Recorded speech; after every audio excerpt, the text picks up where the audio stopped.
Welcome back to the workshop, Richard Woodworking. You're looking at part 3 in our series on jigs, helps, and hold downs. Things that I do here in the workshop to help hold my work or to make things a little easier. Got the Dutch chest open, got the tools ready, and we'll get right to work. This old work tub, work box, I bought many years ago to hold my tools, but it's plastic. I'm not going to say cheaply made, but it's just it wouldn't hold my tools today. So I use it to hold some of my jigs that I use. Open it up. Tray. All right. Pull these out, and I will talk about them each with their own turn.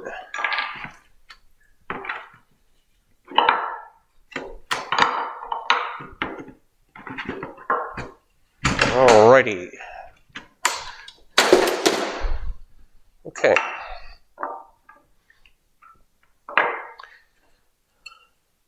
This thing is a scraper vise.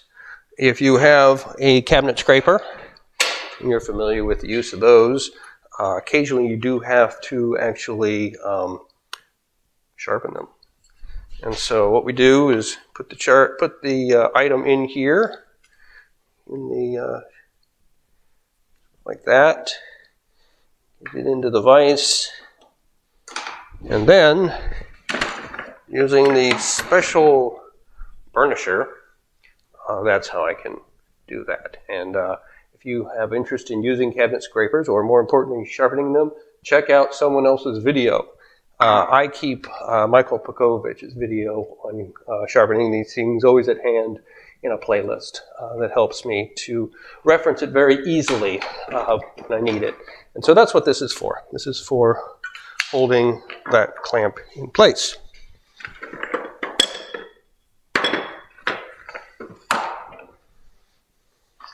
There's something else here that's very similar. Okay, this is also a similar item.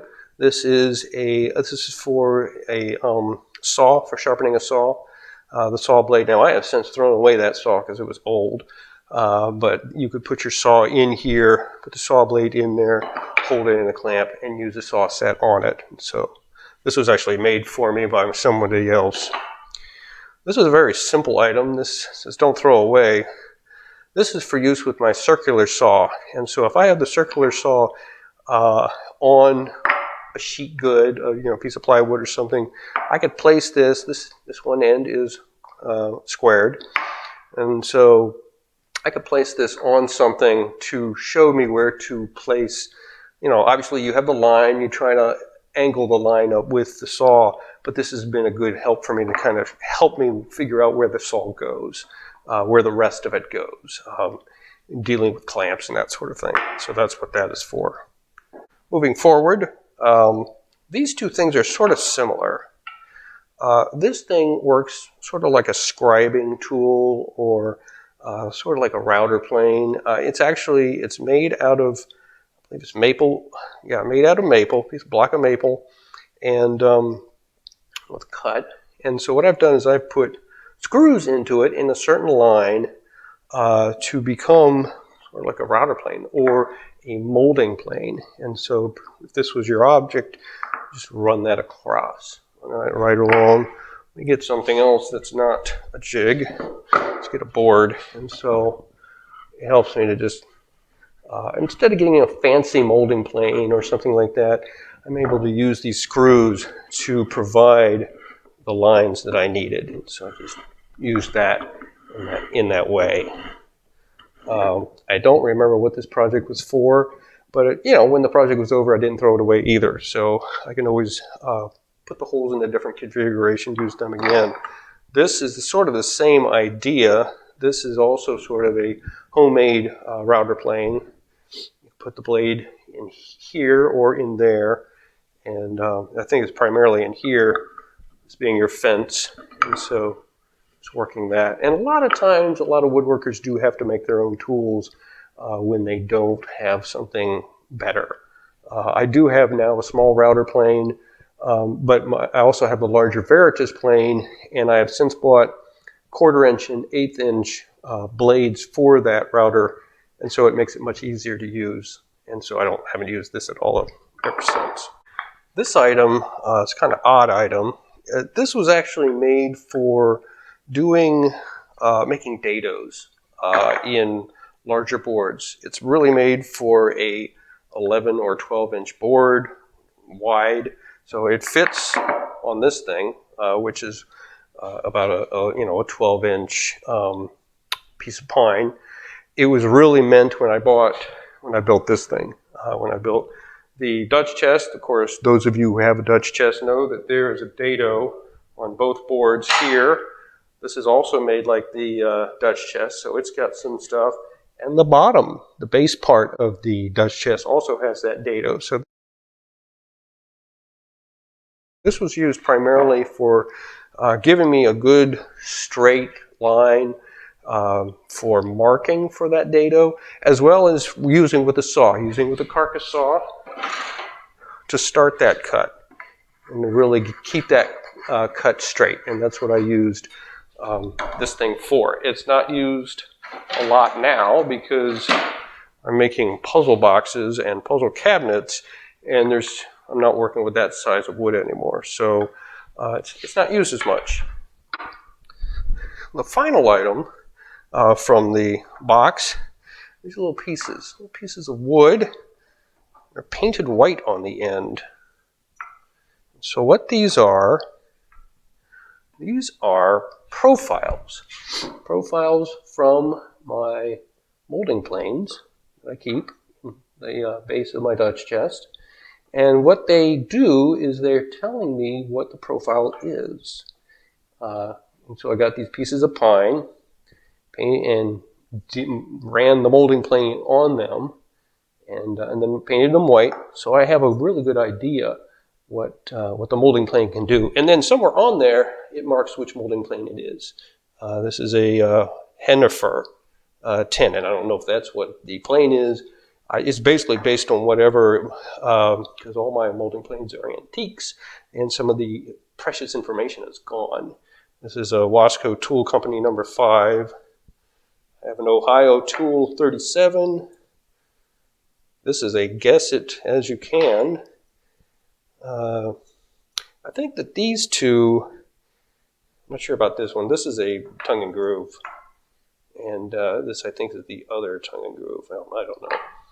But it's a very helpful reference for figuring out, if I'm making something and do I want to use one of these patterns. And so it's a great way to do that.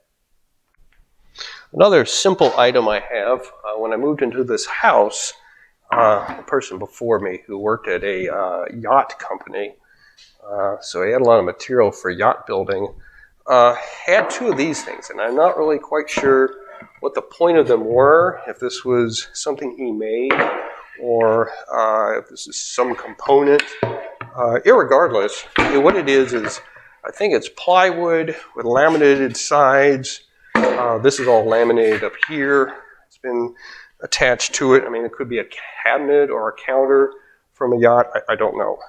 What I use it for, because it's got this end piece, clips right into a surface very easily. I use it as a temporary work surface. I've got 2 of these, so one of them lives out here in the garage. The other one I keep in an inside room. The one inside is used for glue-ups, small glue-ups in the wintertime when it's too cold out here in the garage to have glue. Right now it's 54 degrees, and most of the wood glue I use suggests use above 55. So it's probably a little too cold right now to be using wood glue. Or at least the stuff I'm using. So the one inside, I'll use that. But for outside use, I can use it out here if I'm going to be really doing something messy and I don't want to get that on the wood surface. I can use this surface because I didn't buy this. I don't know where it came from other than it's been in this house. But it's something that anybody could get something like this. Get some plywood, put a board on the end, use it to push into your table, clamp it in with your face vise, whatever you want to do. It's just a great, easy surface to work with, to work on, and it's disposable. And so that works really well for me. One additional item that I use sometimes at the bench is a pipe clamp. Now, if you've watched the video about this workbench, you know that I have a pipe clamp there for the face vise, and there's one for the tail vise or leg vise. But occasionally, when I'm working with larger pieces of wood, I'm talking really big pieces of wood that are maybe a little too big or larger than this for sure, I'll use the pipe clamp as well. So, that under here to get it ready. Now, recently, as you may remember, I was working on a deck steps project. This is all that's left from that. So we don't have any long 2x6s anymore. So I'm using this, this piece of plywood. Now, imagine that this is a piece of lumber, a 2x6, a 2x4 that's longer than this, but I need to do some cutting or I need to mark on it or something. What I'll do is, let's see. Sometimes he gets a little finicky, especially in the wintertime. There we go. Yes, now it wants to work.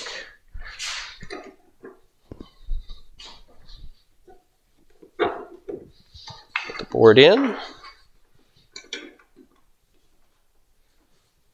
And to give me more stability on this end, we'll use the pipe clamp.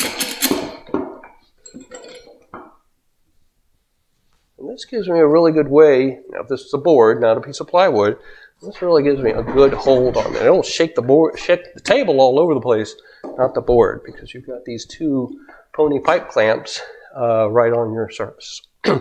So I found that very helpful. And this is just a short one. You can get it even shorter than that. But this is used, this is the length that it is,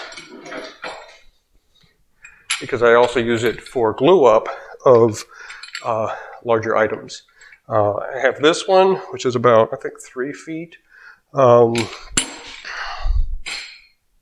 3 feet or so. I've got another one that's 4 feet that I keep on the other side of the garage. And they have both been used for glue ups of this thing, of the apothecary, and some of the other large pieces that I've made. The table, the wood storage table from that other video, that was certainly glued up with these big clamps. If you had watched the first segment of this, the Jigs Part 1, you'll remember that I started by talking about my newest project, which was building a sort of a replica of the Parthenon in Nashville, Tennessee, but that it would be a puzzle cabinet like some of my others. So I thought that for the last 2 jigs, I would show some work that I had done on that to sort of bring you up to speed. This first jig, it's not specific to the Parthenon project, but it's still a nice jig. This is a sticking board. It's not original to me. I've seen it in some books as well. But it's basically a piece of lumber. I think it's a 2x6 that's been cut down. And then there are about 3 screws, wood screws in it, that sort of give a fence or a backing approach for putting a board across. So, for instance, here's a piece of poplar. You can see that the poplar stops on the 3 screws. And so if you have a thin board such as this, putting it into your, putting it up against some of your dogs, the dog is higher than the board is, so you're going to be running into it with your chisel or your plane or something like that. However, if you're using a sticking board with the screws and they're just up a little bit, the board actually clears that. It's actually higher than the screws, and they can be adjusted, of course. And so you can do it anywhere on the bench. I just put it into my tail vise, make it easier to work with, because if this is not moving around, I don't have to worry about it. And then putting my board, whatever it is, this is kind of an oddly shaped one. But if I get this, now this is plywood, so let's just assume that, let's imagine for right now that this is not plywood and it's something else. Say a piece of pine or something like that. And then I'm able to plane very easily because, again, this is higher than the screws. And so that's a very helpful way to do things.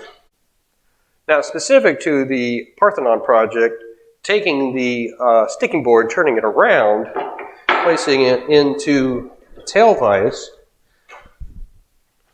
This is the entry panel. The entry panel is beyond the colonnades, the columns, and then there's a big door. And so there's going to be a way of getting through this to get into the building.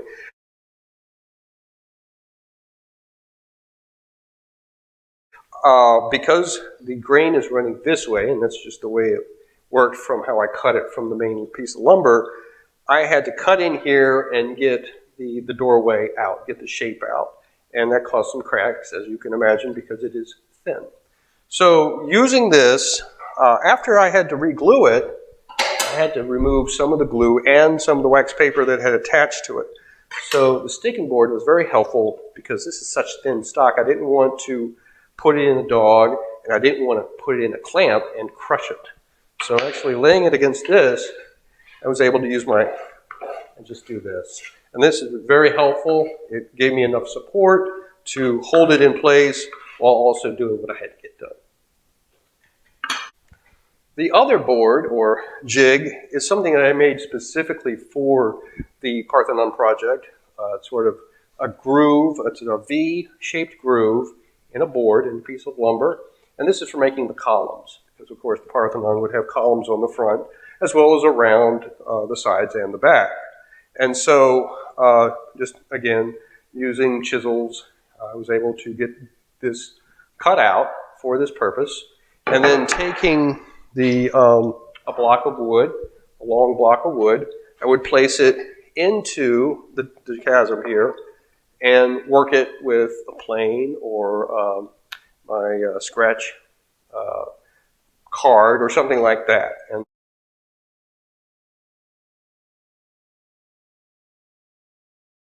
so this one's already done, but just to show you how it works, again, putting it into my tail vise, so I don't have to worry about it moving around. That's just my personal way of doing things. Place this in here, it locks in there very nicely. And taking plane or something else, I was able to work a side, move it around, work another side, move it around, and just keep doing that until I got a good column sort of shape. Using my scraper, doing the same thing, kind of working out some of those odd spots. You know, you get a place you didn't like the way it looked, and so you get an angle that you didn't like or an edge you didn't like, and just work that out with your card. Now, I'm not looking to make these things completely circular or perfectly round. A lot of columns are octagons or even larger. They have many, many sides. And so that's kind of what I'm looking for, just getting something that has many, many sides.